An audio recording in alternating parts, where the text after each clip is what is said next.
కూకట్పల్లిలో నల్ల చెరువు దగ్గర నిన్న చేసిన డిమాలిషన్ ఇక్కడ కొన్ని కమర్షియల్ ప్లేసెస్ షెడ్లు అయితే ఏర్పాటు చేసుకున్నారు. కొన్ని భవనాలు కూడా దాదాపు 27 ఎకరాలు ఉన్న ఈ నల్ల చెరువు 14 ఎకరాల వరకు బఫర్ జోన్లో ఉంది. ఆ స్థానాన్ని కూడా చాలా వరకు ఆక్రమణ కట్టడాలను మొత్తం కూల్చివేయడం జరిగింది. దానికి సంబంధించి స్థానికులు అయితే ఇక్కడ ఉన్నారు, వాళ్ళతో మాట్లాడతారు. సార్ నమస్కారం. నమస్తే అండి, శ్రీనివాస్ అండి నా పేరు. ఎన్ని సంవత్సరాల నుంచి ఉంటారు సార్?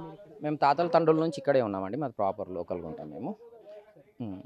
సార్ ఇది ఏ టైం నుంచి స్టార్ట్ అయింది సార్? అసలు ఇంతకు ఈ 14 ఎకరాల్లో ఎంతవరకు ఆక్రమించి ఉన్నది సార్ ఇదంతా?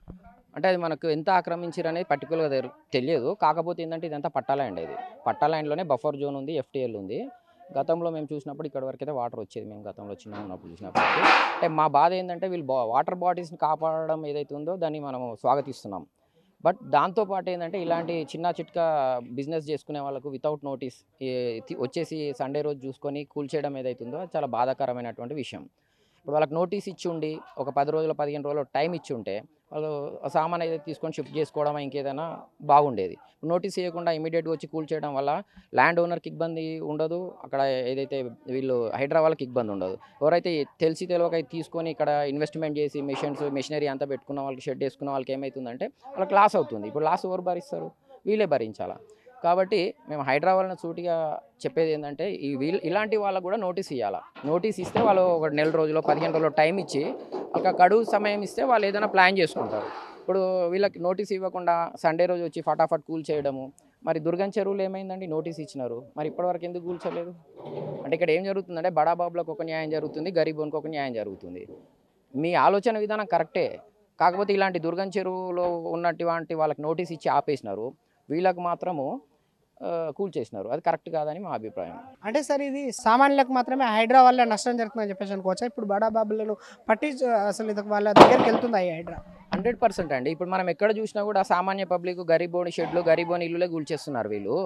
ఇప్పుడు దుర్గం చెరువులో దాదాపు ఒక 80-90 మందికి వీళ్ళు నోటీసులు ఇచ్చినారు. అందులో సీఎం, మన రాష్ట్ర సీఎం వాళ్ళ బ్రదర్ ఉన్నాడు. మరి అతనిది ఎందుకు ఇంకా కూల్చలేదు ఇప్పటివరకు? అంటే ఇక్కడ ఉన్నోనికి ఒక న్యాయము, లేనోనికి ఒక న్యాయం జరుగుతుంది. అదే రకంగా చూసుకుంటే ఎంఐఎం అధినేత మొత్తం చెరువులోనే అంత పెద్ద బిల్డింగ్ కట్టి కాలేజీ నడుపుతున్నారు. మరి వీళ్ళకి దమ్ముందా? నేను అడుగుతున్న కాంగ్రెస్ లీడర్లని. మరి ఇట్లాంటి పేద ప్రజల్ని రోజు ఉద్యోగం చేసుకొని చిన్న చిన్న బిజినెస్ చేసుకునే వాళ్ళని కూల్చేసినవారు కదా, మరి ఓఐసీ వాళ్ళది ఎందుకు కూల్చట్లేదని నేను అడుగుతున్నాను. వాళ్ళకి నోటీస్ ఇస్తారు, వీళ్ళకి నోటీస్ ఇయ్యారా? వీళ్ళకి ఒక న్యాయం, వాళ్ళకి ఒక న్యాయం అని నేను అడుగుతున్నాను. అది కరెక్ట్ కాదని చెప్పి నా హైడ్రాతోటి నేను చెప్పడం జరుగుతుంది. చట్టబద్ధంగా చాలా వరకు పవర్ఫుల్స్ ఇచ్చింది సార్, వాళ్ళకు ఎలాంటి డిమాలిషన్ చేసుకోవచ్చు. కానీ ఇంతమంది ఇంత ఆర్తనాదాలను ఈ హైడ్రా ఇంటలేదని చెప్పేసి అనుకోవచ్చు. నిన్న చూసినట్టయితే ఒక ప్రెగ్నెన్సీ లేడీ కాళ్ళ మీద పడితే కూడా వీళ్ళు కనీసం ఒక హ్యూమనిటీలో ఆలోచన కూడా చేయకుండా నువ్వు వీళ్ళని కూల్చేసిపోయినావు. మరి బడా బాబులకు మాత్రము నువ్వు నోటీసులు ఇచ్చి వాళ్ళకు టైం ఇస్తున్నావు. మరి వీళ్ళకి ఎందుకు టైం ఇవ్వలేదు? అది నేను అడిగేది. వీళ్ళకి కూడా టైం ఇవ్వాల్సింది, ఇచ్చి ఉంటే బాగుండేది. ఇప్పుడు ఇది కాకుండా మనకి ఇక్కడ పోతే ఇంద్రనగర్ అని ఉంది, అది గవర్నమెంట్ సర్వే నెంబరే. అక్కడ స్థానికంగా ఉన్నటువంటి దాన్ని అమ్ముకుంటున్నారు, ఇమీడియట్గా కట్టుకుంటున్నారు. మళ్ళీ అది తెలిసి తెలియక కట్టేస్తారు. రేపు పొద్దున మళ్ళీ ఇదే హైదరాబాద్ వచ్చి కూల్చేస్తారు. ఇక్కడ పోతే 57 సర్వే నెంబర్ శంషిగూడ, అది గవర్నమెంట్ ల్యాండే.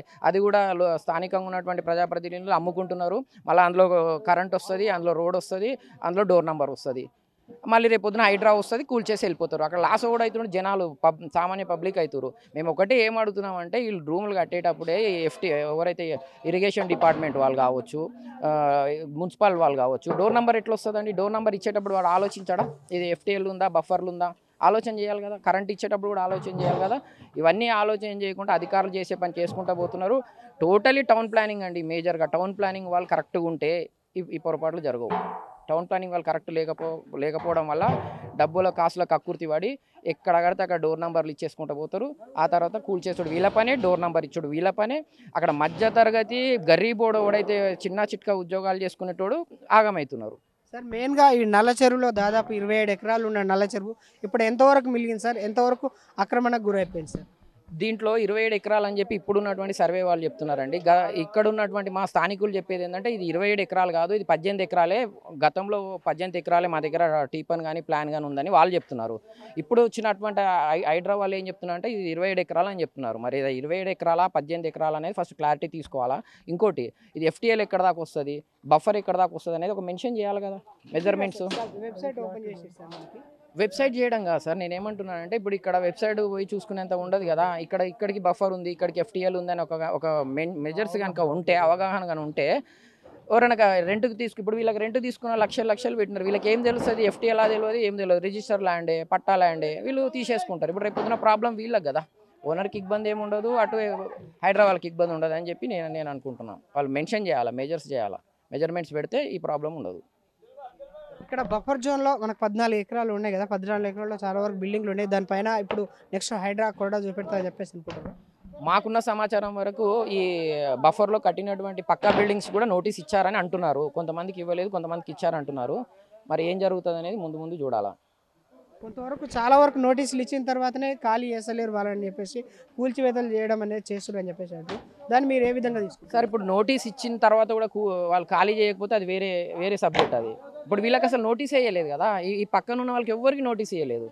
అన్ని లక్షల రూపాయల సొమ్మే ఇది, ఏది పోయినా కూడా. ఇప్పటికిప్పుడు ఈ సామాన్ తీసుకొని ఎక్కడ పోతారు చెప్పండి మీరు? ఇంతవరకు ఈ షెడ్లు మొత్తం కూల్చేసేసారు. మొత్తం దాదాపు 100% కూల్చిరు. షెడ్లు కాదండి, షెడ్లతో పాటు షెడ్లో ఉన్నటువంటి ఎక్విప్మెంట్స్ అన్నీ పోయినాయి. జేసీబీలన్నీ ఎక్కిచ్చేసినారు పైకి. వాళ్ళు రిక్వెస్ట్ చేసుకున్నారు, సార్ మాకు 1 గంట సమయం ఇవ్వండి, 2 గంటల సమయం ఇవ్వండి, మేము మామతలు మేము ఖాళీ చేసాం, షిఫ్ట్ చేసామని రిక్వెస్ట్ చేసి కాళ్ళ మీద పడ్డా కూడా వినలేదండి. దారుణం కాదా ఇది? దాదాపు ఎంతవరకు ఆస్తి నష్టం జరిగింది సార్?